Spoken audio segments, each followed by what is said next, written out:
Good evening and welcome to Tucker Carlson Tonight. In just 2 days, newly selected White House Press Secretary Sean Spicer will travel west to speak at the University of Chicago, one of this nation's most prestigious and expensive colleges. He's coming at the invitation of longtime Obama aide David Axelrod. The topic, of course, is politics and the presidential campaign.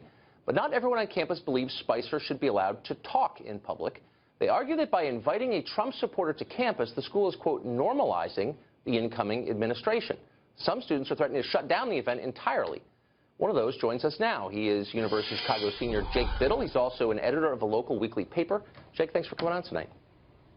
Thanks for having me, Tucker. I like your tie. So you wrote on Facebook that you wanted to shut this thing down, and you suggested projectile vomiting during the event, which I assume was a joke. But the idea was that this guy, Sean Spicer, should not be allowed to speak. And I read a lot of what you wrote about it, and one of your explanations was, well, he represents a press operation that is hostile to freedom of speech and to the freedom of the press.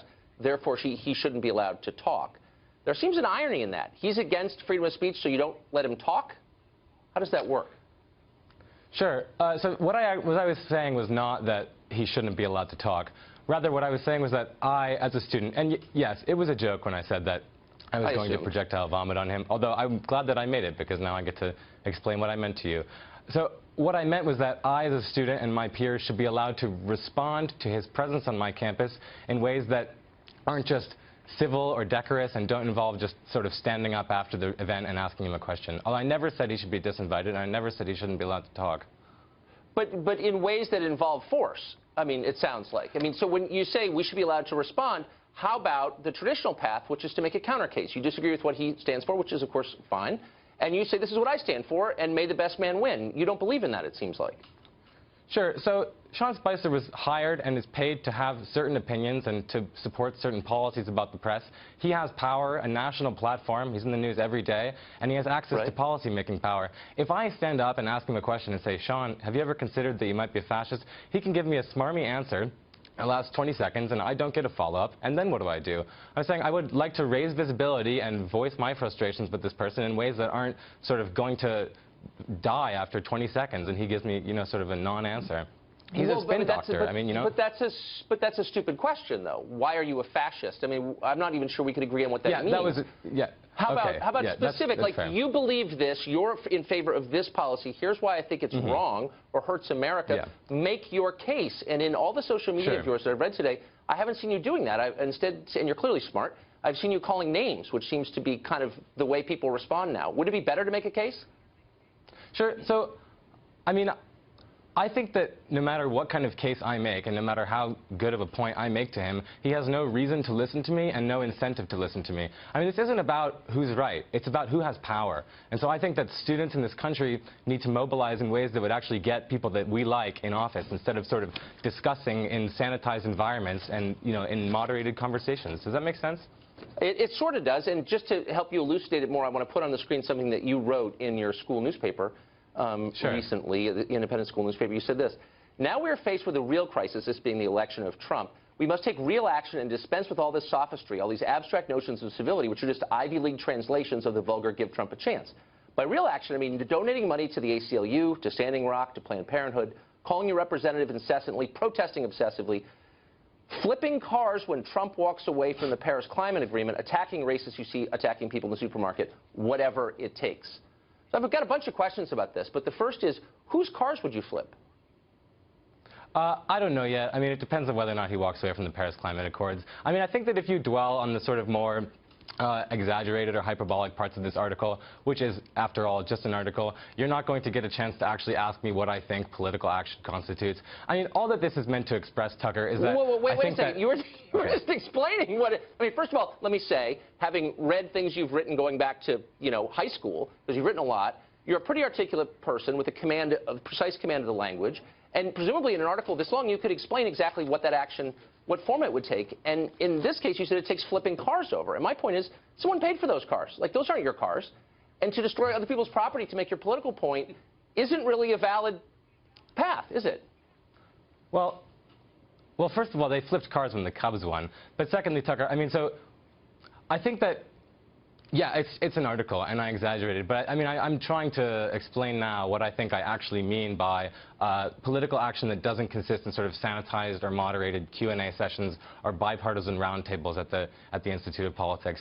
And I think that you want to say that this way of engaging in politics is sort of a young, petulant thing among closed-minded liberals. But really, the sort of ancestry of this kind of action is the Tea Party. I mean, they staged massive demonstrations, they called their representatives incessantly, and they got people that they wanted in office through a grassroots mobilization. I mean, there was big money involved, but frankly, there was a lot of political participation in that. And so I don't think that it's fair to say that what I'm doing is sort of catastrophic or intolerant, when really what I'm trying to argue is that young people need to be politically mobilized in ways that don't just involve talking and asking questions and going back and forth. And like knowing things. So like, what about the Paris climate agreement do you like so much?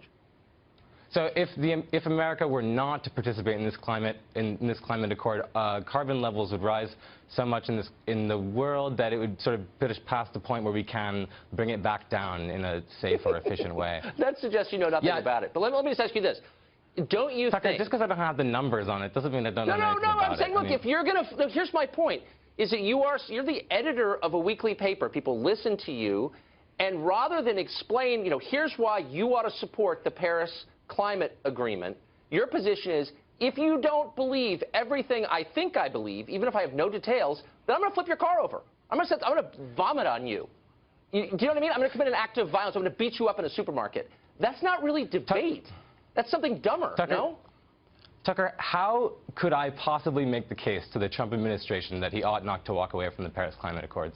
I don't know by knowing what it is. I mean, that might help, but don't you think? What about how could I possibly make a point in a way that would make him want to listen to me? I mean, it's not about sort of who can make better points, and this guy has a platform.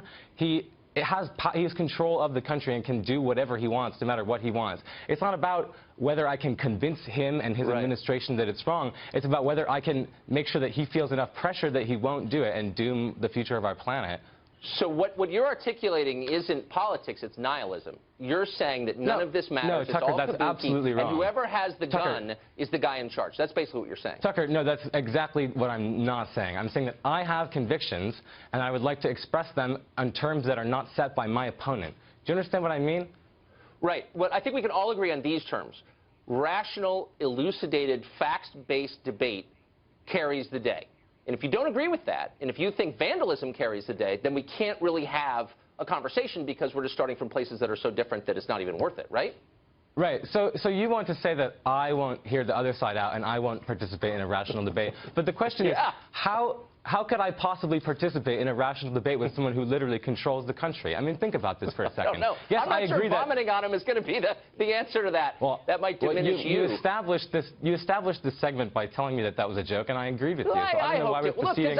Because I think, look, I'm almost out of time. Let me just say this last thing. I think you're smart. You probably have valid points of view. Maybe I disagree with them. But it might be better to explain what they are, rather than start with, hey, if you don't like it, I'm going to hit you in the face, which is where you're starting from. That's fair, Tucker, but I mean, I think that you've sort of skirted around what my actual point is. And I mean, like, you've read my writings going back to high school. You should know that there's a tradition of hyperbole in writing that goes back, what, to Juvenal? No, I got the Hunter Thompson thing, but facts count too. Jake, thanks a lot for joining us. I appreciate it.